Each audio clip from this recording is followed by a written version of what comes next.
Okay, so we're here, 5 questions with Captain Keenan. Thank you for being here with Future Counsel today. Thank you. Thank you for having me, Fina. It's great to be here. Yeah. So let me introduce you, if you don't mind. So Captain Keenan is Captain Joseph Keenan, retired military, 29 years in service, commanded 1 destroyer squadron and 1 ship, served on 5 ships, deployed on 3 others. I'm familiar with this life, which is called the SWO life, surface warfare officer, because I was a military spouse for a while. So I understand your career very well. And now you're retired. How's retirement going? It's going well. I really enjoy it. It came very fast. I mean, the time of service, 29 plus years, and it seems like it was yesterday. So, I think the lesson learned there is prepare while you're in early and be thinking ahead. Yeah. And so that's one of the things we're going to talk about. Our first topic is just about the unique concerns of a transitioning service member. So I'll start out and ask you kind of what's the process like for a transitioning service member? What resources are available from DoD for our service members when they're planning to retire?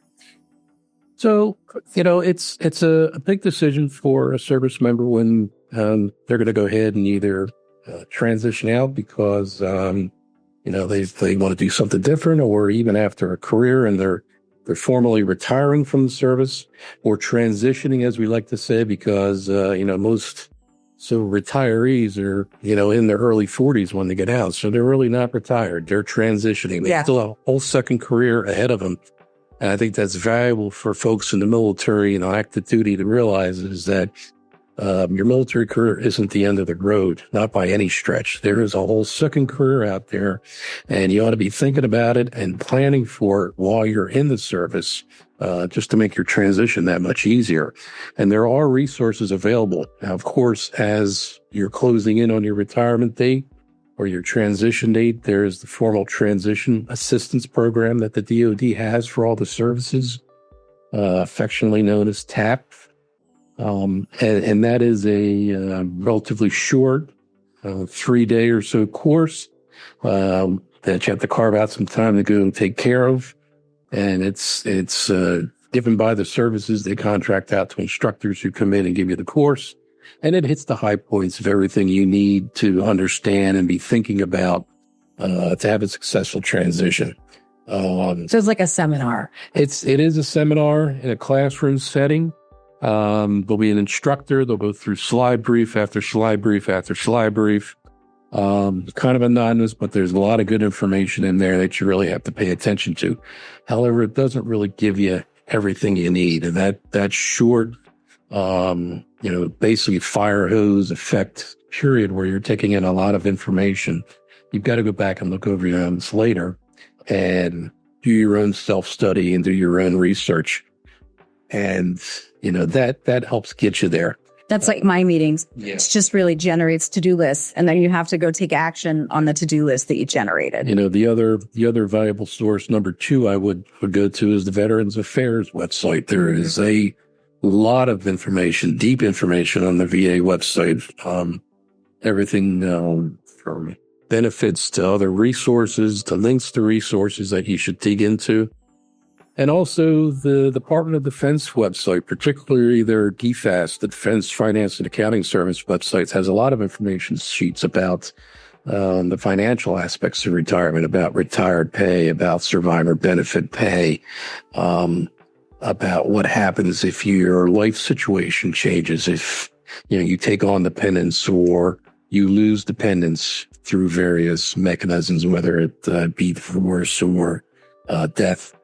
And, they have a lot of information in there that service members should be familiar with, at least know where it is. So if that situation should arise, they know where that resource is. Spouses, make sure you're checking that out as well. Okay, so then let me ask you this. After you maybe are able to go to TAP or not around it, are there any other preparations that you would recommend people are making before they transition out, such as certifications or? Yeah. And actually, through your career, you want to be looking for opportunities to get advanced education. I know it's challenging, especially for operational folks, but there are times of shore duty where you may be able to do some online courses and get some online certifications.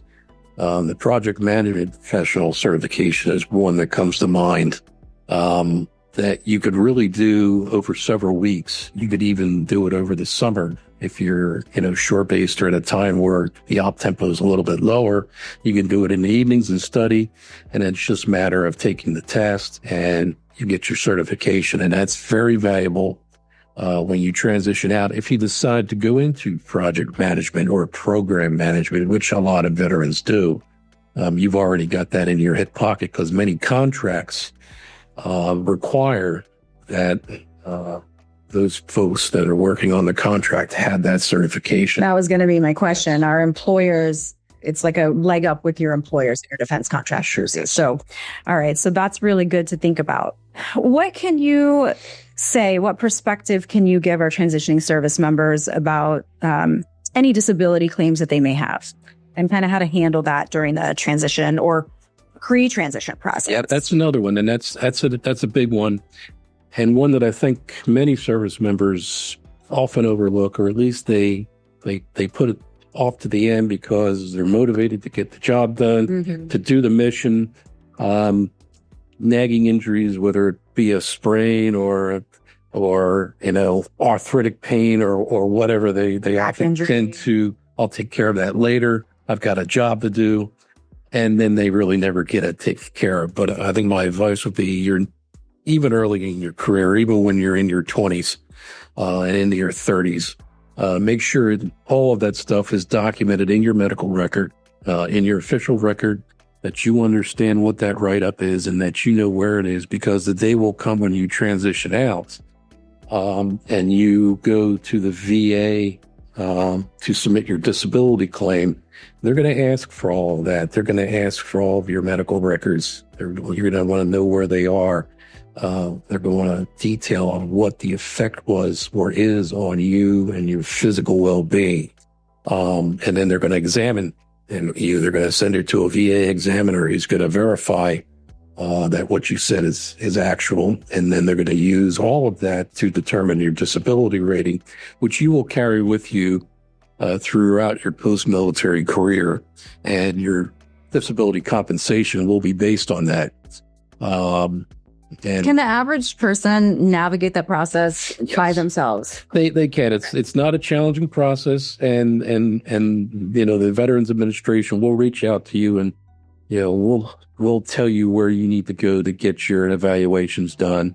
But the thing is, the follow up after you've gone through your disability rating process, if you don't feel that it's correct, or if you feel like there is a disability condition that you should be rated for and you were denied that rating, there are ways to appeal that. And those are all contained on the va.gov website.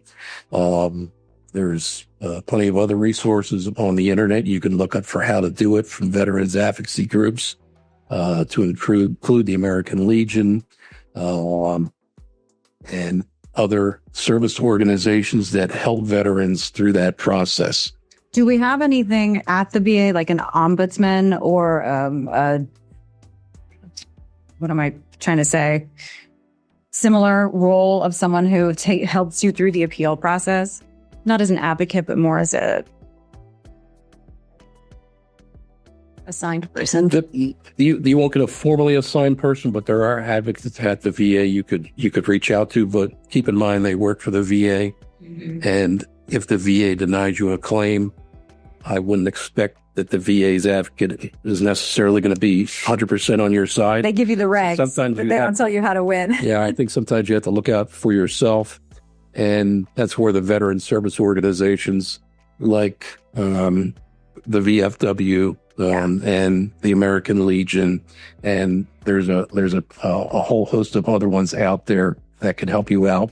Folks that have been through the process for many years, even decades, and they know it inside and out. And if you could find yourself a good veteran service organization and a veteran service rep to help you out, that is really key. Yeah, very key. Yeah. What can you talk to our transitioning service members about with respects to insurance, not just life insurance, but all the different things that, either an enlisted or officer person who's retiring needs to sort of, what do they teach you in TAP that might just go over people's heads? Well, at TAP, I don't know that they're going to get into that level of detail. They'll very generally talk about, issues you may run across and what some of the resources are and, what some websites are to refer to. But some things you want to think about and some challenges that might be out there. I think the first thing is find employment. What do you want to do when you transition out of the service? And that's something you should probably be thinking of even before you attend TAP. There are a lot of paths, and like some folks that I serve with, some mentors taught me, is it's really the one chance you're going to get after your military service to do what you've always wanted to do. Right. If there's some passion or some dream you want to go after, particularly if you're a retired veteran and you've got, every retirement stipend coming in, at least you've got a little bit of positive income to get you started. And then if you've planned properly and you've saved properly and you've thought about it, then you can go ahead and launch out, try to chase your dream. I know many folks that have done it.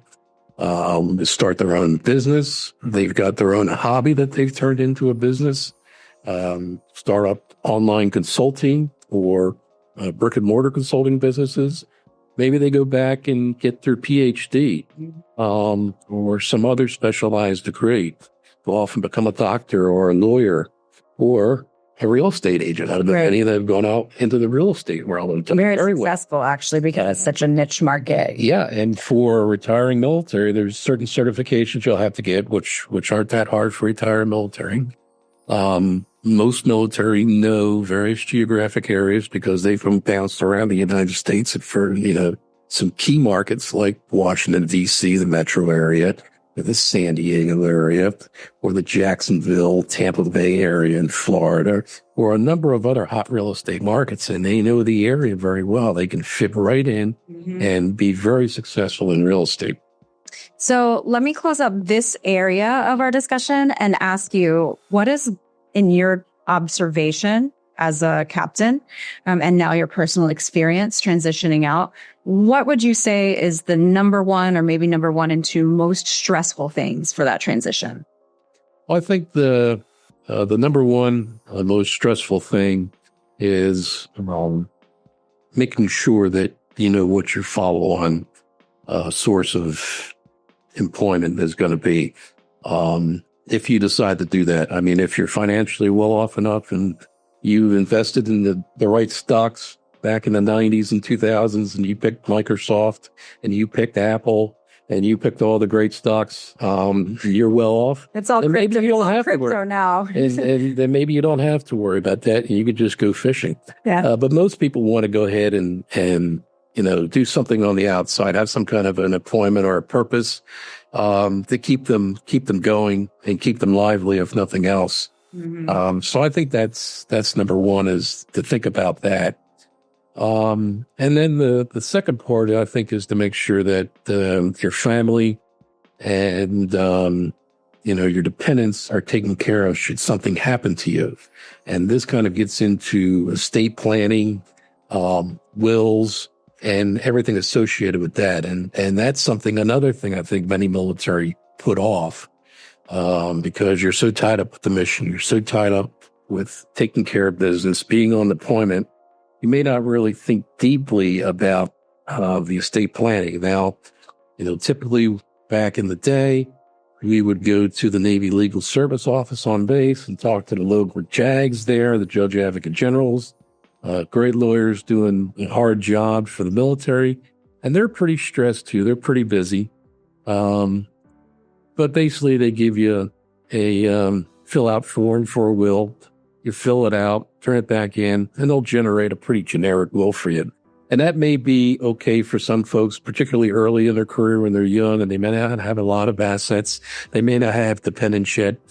But as you mature and your career grows, and you take on more assets, you take on dependents, get married, maybe have a couple of kids, a few dogs and cats, a couple houses. You pick up a few properties along the way that, maybe you were down in Pascagoula, Mississippi for a few years and you bought a house there 20 years ago and you've been renting it out for 20 years, or you've got a condo out in San Diego you've been renting out, and you build these assets up. And when you start to do the math and you add them up and you consider also the benefits that you have, the stocks and bonds that you've purchased over the years, the crypto that you may have gotten yourself into, you may have quite, it went well. You may have quite a sizable nest egg there that needs to be taken care of for your family and for your dependents and for your future legacy. And at that point, or somewhere before that point, I think you want a more complex legal look at this. And I think that's where you look at a competent outside attorney, outside the military, who is well-versed in wills and trusts and estate planning. Yeah.